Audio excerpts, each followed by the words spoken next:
Samsung Gear Fit 2 Pro Review. The Gear Fit 2 Pro is Samsung's latest flagship fitness tracker, taking over from the older Gear Fit 2. It aims to take on super-swish fitness-focused smartwatches such as the Apple Watch 3, as well as more dedicated trackers, by offering cutting-edge hardware coupled with Samsung's Tizen software. The Gear Fit 2's hardware is generally top-notch and easily matches, if not beats, the Apple Watch 3 when it comes to fitness. But there are issues with its battery life, and its redonkulous asking price makes it an expensive luxury. Unlike the more smartwatchy Samsung Gear Sport, the Gear Fit 2 Pro is unashamedly a fitness tracker first. The wearable comes with a rubberized strap, available in small and large, and has a slightly curved, rectangular, 1.5-inch Super AMOLED touchscreen main body. Two physical control keys lie on the body's right side. The end result is a device that looks like a refined version of the Garmin Vivo Sport, which in my mind is no bad thing. The slick, unassuming design makes the Gear Fit one of a select few fitness trackers I'd happily wear on my wrist 24/7. It also ticks all the right boxes when it comes to hardware and ruggedness. Unlike the original Gear Fit 2, the Gear Fit 2 Pro comes with the same 5 atm water resistance as the Apple Watch 3. This means it will survive down to 50 m underwater. Elsewhere, hardware changes have been kept to a minimum. The Gear Fit 2 and Fit 2 Pro's AMOLED screen remains one of the brightest and sharpest I've seen on a wearable. The high brightness and vivid colors make navigating the Gear Fit 2 Pro's menus a doddle, ensuring it remains legible in the bright lighting conditions that render many competing trackers illegible. I also remain impressed by the amount of tech Samsung has managed to stuff into the Gear Fit 2 Pro's small frame. The main body is roughly 1 cm thick and weighs a modest 34 grams. Despite this, you get 0.5 GB of RAM, 4 GB of onboard memory, 2 GB usable, plus an accelerometer, barometer, gyro sensor, HR sensor, and GPS. The inclusion of onboard memory remains a particularly nice touch, since it means you can cache songs from compatible apps such as Spotify directly on the Gear.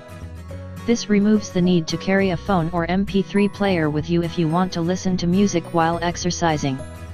My only minor quibble is that, despite the lack of significant upgrades, Samsung is charging £210 for the Fit 2 Pro. This feels a little extravagant when you can pick up a Fit 2 for £180 at most stores. You're basically paying £30 for waterproofing. In the past, Gear wearables have always been let down by their Tizen OS. The Linux-based OS has a track record for being more than a little buggy, and used to feature a fragmented, slightly confusing user interface. Fortunately, these issues have largely been fixed on the Gear Fit 2 Pro. The Gear Fit 2 Pro works on both Android, tested, and iOS. The pairing process is pretty simple, requiring you to download Samsung's Gear app, then follow a series of on-screen prompts to connect the wearable to your phone. From there you pick which fitness and entertainment apps you want to install on the Gear Fit 2 Pro. Options include Samsung's own health app, plus popular third-party services including UA Record, Endomondo, MapMyRun, and MyFitnessPal among others. I'd like to have seen support for Strava and Runkeeper, but the suite of apps is more than good enough to meet most people's needs, and generally covers the exhaustive list of sports that the Gear Fit 2 Pro can track. These include basic cardio, such as running, swimming and cycling, plus more specific activities such as tennis and basketball. Tizen's UI has also radically improved since Samsung first started loading it onto its wearables. The OS comes with a multitude of watch faces that let you pick the information you want on your homepage. From there you can swipe through left or right to scroll through notifications and activity data pages. The information shown is fully customizable and includes everything from your heart rate reading and current step count to the local weather. The top physical key acts as a home button that returns you to your primary watch face. The lower physical key opens up a vertical list of installed apps and shortcuts to the Gear Fit 2 Pro's settings. The interface isn't groundbreaking, but it's intuitive enough to enable most people to find the service or app thereafter without too much trouble. Even if you do struggle, the Gear Fit's auto-detect features should cover most people. The Gear Fit 2 Pro can auto-detect when you're exercising and auto-log the activity, removing the need for you to manually select this option when you head out for a run. I've always been a fan of auto-logging trackers, and this remains the case with the Gear Fit 2 Pro, which does a decent job detecting basic exercises such as extended walks and park running. Testing the gear against the Garmin VivoSport N6 personal trainer, auto-detected run distances were never more than 0.2 to 0.4 kilometers out of sync. The gap reduced to only meters when I manually informed the gear of starting and stopping my run. The Fit 2 Pro also did a decent job of auto-detecting treadmill runs, something the majority of wearables struggle to do. Like the regular Gear Fit 2, the Gear Fit 2 Pro's heart rate monitoring is pretty decent for a wrist-based wearable.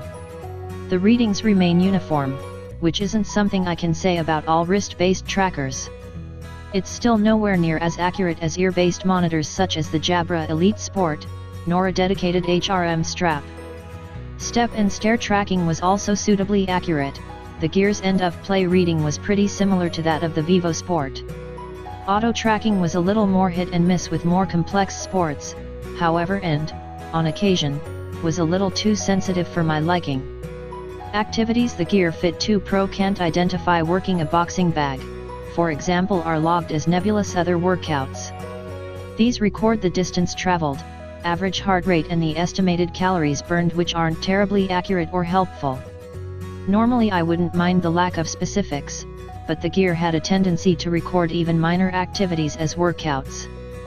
3 times over the past week the Fit 2 Pro has tracked me preparing my dinner. Trust me, I'm not a very animated chef. The mixed battery life is a bigger issue. Samsung quotes the Gear Fit 2 Pro's 200 mAh battery as offering 3 to 4 days of use from a single charge. I'm yet to see it consistently last even 2 days.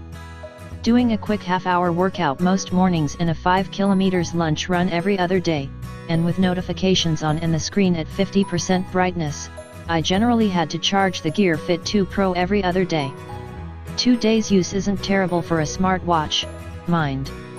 But considering this device's focus on being a fitness tracker that's meant to monitor your daily steps, heart rate, sleep and exercise habits, 24 hours a day, these figures aren't good enough. Also slightly odd was the fact that we got much better battery life out of the older Gear Fit 2 review unit.